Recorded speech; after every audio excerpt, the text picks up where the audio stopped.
Hey guys, Pitmaster Shane D here. We're trying a little new format on the 5 things this week. We've got a couple feedback submissions saying, "Hey, how about doing this as like an audio only thing?" So I'm kind of migrating that way. We're gonna try it a little bit. We'll see how this one goes. So this one isn't me talking necessarily to the camera; it's just me and the microphone. But hey, same good info. Same what is it? Same bad time, same bad channel, all that good stuff. This week we're going to talk about 5 things or 5 mistakes I think most people make with pork ribs. Now, I know, you got to make them the way your grandpappy made them way back in the day, and if you deviate from that, we're all gonna, be, kicked out of the will and all that good stuff. I get it. I get it. I've heard it. I've lived it. I've seen it. I'm a product of it, and I've taken the time to prove it all wrong. So, you know, ribs are probably one of the simpler things we can cook, but they're also one of the most highly contested things out there when it comes to the baby backs or the spares and which one you should cook and should you trim it, should you pull the silver skin, should you not, should you wrap, should you, all these things. Well, I'm here to tell you all those methods work. See, it's not always that 1 plus 1 equals 2 with this stuff. It's what I call the sum of parts theory. See, great ribs to me have a value, and let's say that value is, I don't know, 10. Well, we're trying to achieve a 10, okay? And what is a 10 rib? Well, a 10 rib is, it's got good flavor, it's got good smoke, it's tender, it's still juicy, it's got just the right amount of sauce. Well, I'm here to tell you you can do that by wrapping, not wrapping, it doesn't matter. But everything you do in that process has a value. Wrapping has a value of, 2, or putting the rub on at a certain time has a value of 1, and saucing early as opposed to late has a negative value or a positive value if you sauce late, or not saucing at all has a value. But the idea is whatever you're putting in, you're trying to achieve this flavor goal of 10. And as long as you keep that in mind as you create whatever food you're making, you'll find that you understand the process a little more. And I didn't realize that I do this in my head a lot until I was at the Southern Thunder barbecue class and had to explain it. And we were talking about, you know, layering rubs and, when do you inject and when do you not. And, I think it was on brisket or butts, but I really laid it out and explained it that, you got to understand that you're going to reach this point of saturation where you can't taste of anything. You've injected too much, and then you've salted, and then you've rubbed, and then you've sauced, and it starts getting lost in the shuffle. And you have to realize that there's an ultimate value, and then anything past that is lost to the process anyway. My ribs, when I first started out, were like a 300-step process. I smoked them for like 8 hours. It was just insanity. And then I had 27 things I put in the wrap, and I followed this method because this guy said this, and Johnny Trigg made this product famous, so I would put that in my ribs. And then you had to use the blue butter, squeeze butter, and then you had to do this, all these things. And yeah, it made a good rib, but I never loved that rib. And then I approached it from a real different perspective. You guys know I'm a big music fan. Um, and I heard a quote, and I can't remember who to attribute to. It's an old blues player, and he said, "One note played right can lay a man down." And that really hit me. I was like, "Well, man, what if I only did one thing to these ribs? How does that taste?" Okay, well, it tasted this way. Well, then I approached it from a retrograde perspective. How much can I edit out and still have an amazing rib? And the ribs we get the most compliments on now are the most simple ribs I've ever cooked.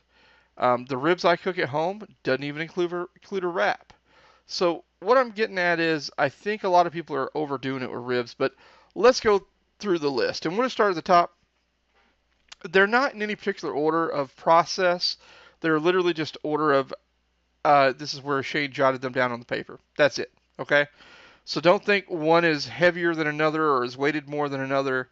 But they're all important, and hopefully they help you along the way. So number one, getting stuck on a method.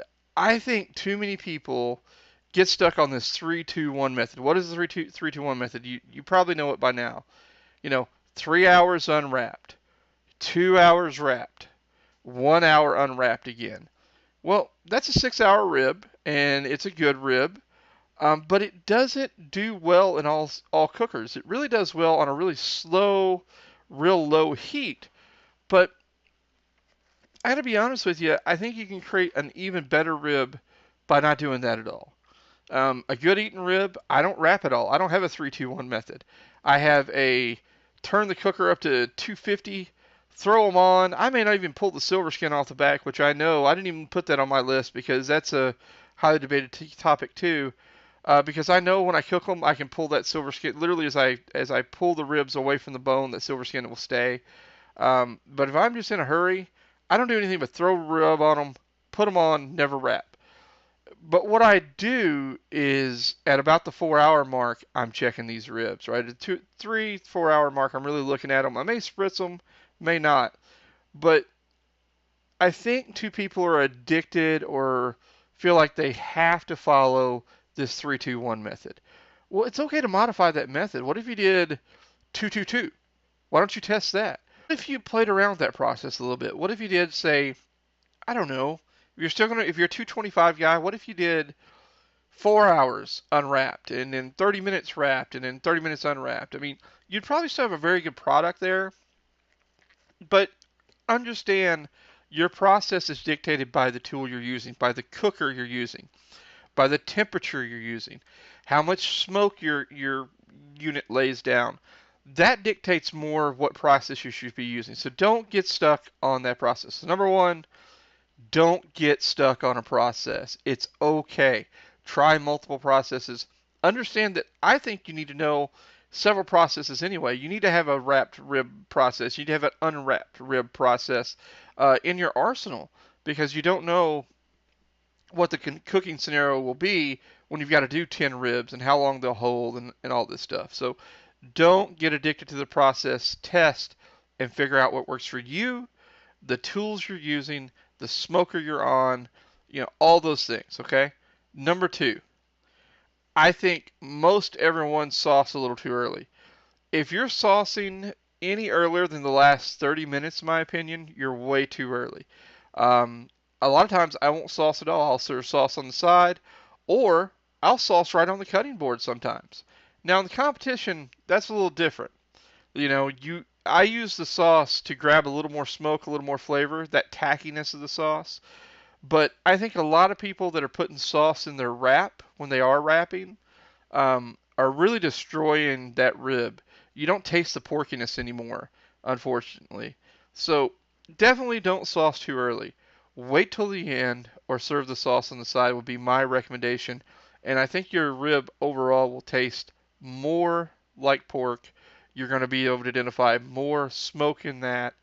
And you're not going to burn up that sauce. There's no worse flavor, in my opinion, on a rib than just burnt sugar. I'm just not a fan of it.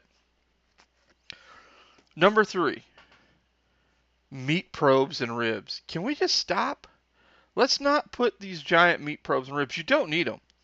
Ribs are one of the only things you can cook that literally have kind of a pop-up timer in them. When that meat pulls back from the bone, you're probably where you need to be. When you can take that bone and it wiggles pretty easily, you're where you need to be. You don't need a meat probe for that. You just don't. So don't put it in there. It's a waste of time. You're poking a big hole in your rib, and the rib's not thick enough to give you an accurate reading with a giant meat probe like that. So understand, back when I said, use the right tool for the job or understand the tool that you're using in your pit, not all meat probes are meant for all meat. Those giant meat probes, if they're not a needle sharp, tiny probe, they're really only built for large hunks of meat like pulled pork or like a Boston butter, a shoulder, or a brisket or something along those lines.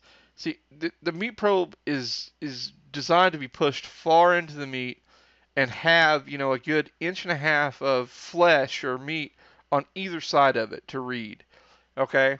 So when you go with a giant meat probe and a tiny piece of meat, I see guys putting these huge probes, in burgers and, trying to measure um, temperature on a chicken wing with these giant probes. So the probe's bigger than the wing. Listen, it's never going to work like you intend it to. You wouldn't necessarily use, a chainsaw to cut your brisket, and that's kind of what you're doing here. You would use a slicing knife. This is why, no matter if your pit came with a probe or not, you should invest in an instant read, very thin thermometer that is able to quickly and accurately read temperature on tiny cuts of meat. I still recommend the ThermoWorks Thermopop. I think it's the best bang for the buck out there. I own like 15 of them. I give them to all my friends.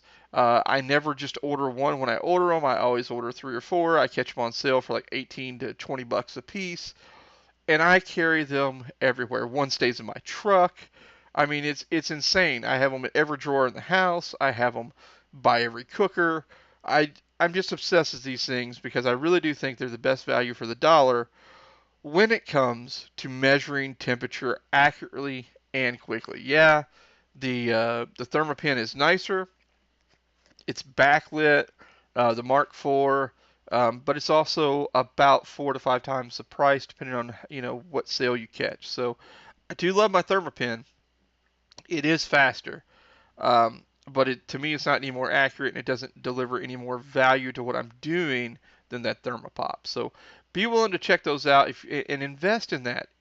That is one of the only tools that literally will make you a better cook, no matter whether you're cooking wings, a Boston butt, bread. It doesn't matter. You need a good device like that you know unequivocally that you can count on. Do not go cheap there. Get a good reputable brand.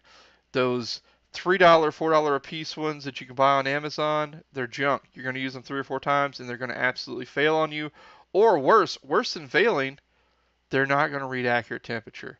So don't do that to yourself. Don't ruin, a $50, $60 brisket with a $3 thermometer because it read too low or too high or whatever.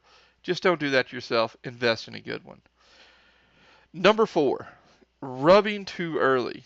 Now, if your rub doesn't have a lot of salt in it, honestly, you can rub these ribs, 12, 14 hours in advance. If your rub has very much salt at all, you run the risk of kind of curing your ribs, and you don't want to do that because they'll start tasting hammy.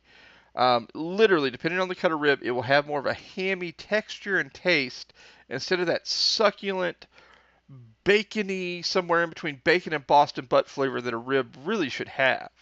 So, if you do have a salty rub, I recommend only applying that about 2 hours in advance.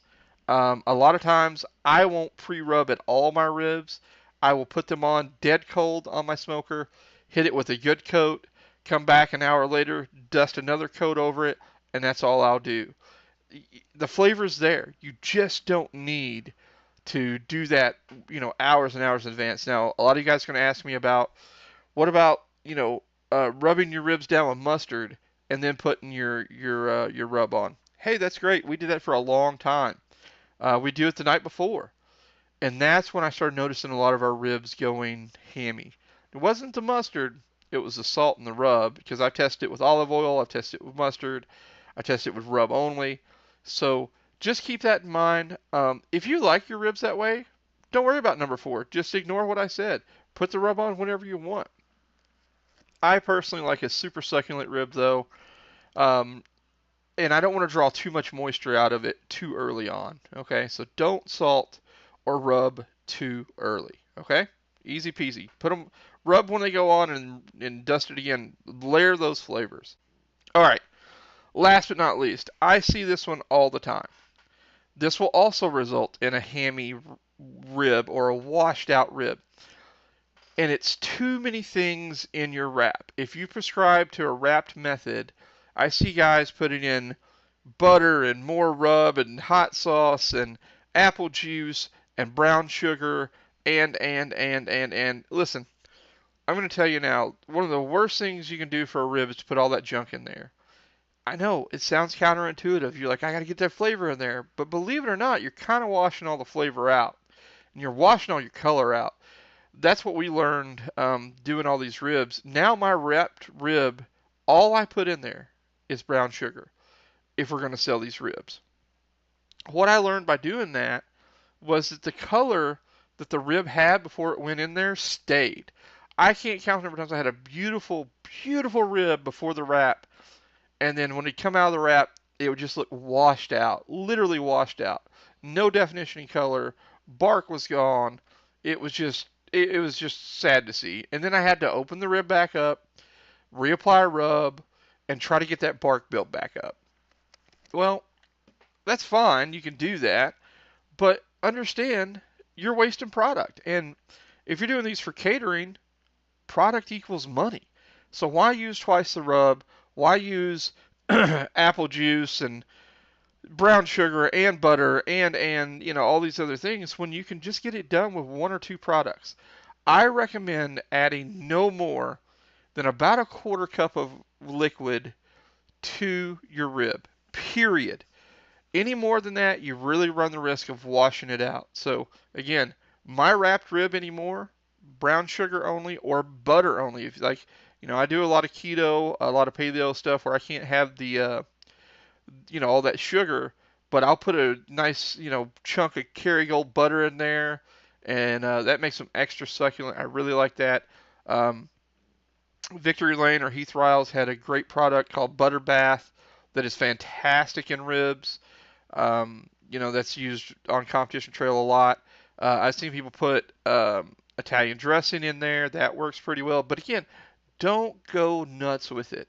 Keep it simple. I'm going to tell you right now, the best barbecue you're ever going to have always will be the barbecue where it's about the salt, the smoke, and the meat. Okay? What do I mean by that? We kept it simple. I'm not saying you can't use rubs, but what I'm saying is we kept it simple. We didn't put 37 rubs on there that are all fighting each other. We didn't overly smoke it. It's about letting that meat come through those other two layers so you can really taste it. You know what else you're going to find? When you don't put all that stuff on there, you can taste the smoke. You know, I really think a lot of these guys in the pellet world that are complaining about, I don't taste no smoke in my meat. I think they're washing it out. I think they either wash it out or they have put so much rub on and so many products on the exterior of that meat that it can't take actual smoke anymore. Yeah, it'll cook, but you're kind of getting the same results you would if you just put the dang thing in the oven with some rub on it or in a crock pot with some rub on it.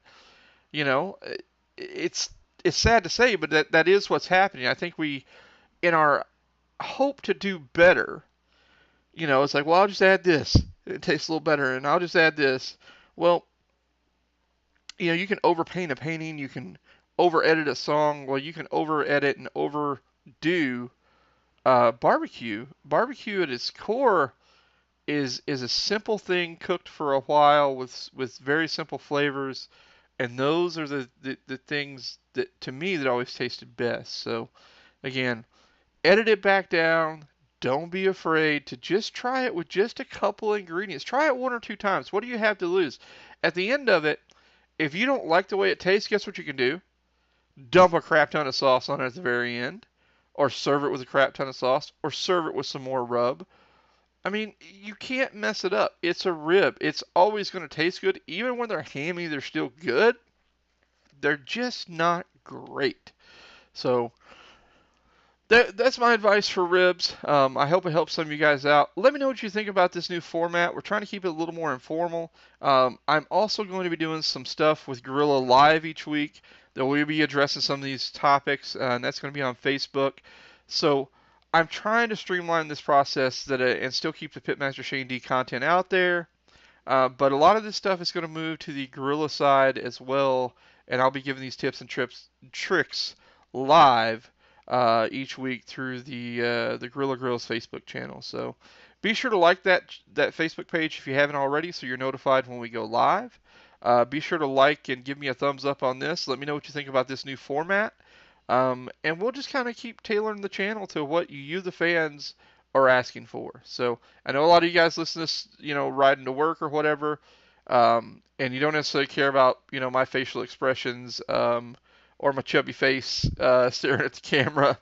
So we'll try this way a couple times, see what you think, and we'll go from there. As always, guys, I'm Pitmaster Shane D. Get out there. You got to burn to learn. Give me a like on this channel. Subscribe. I'd certainly appreciate it. And we'll catch you next time.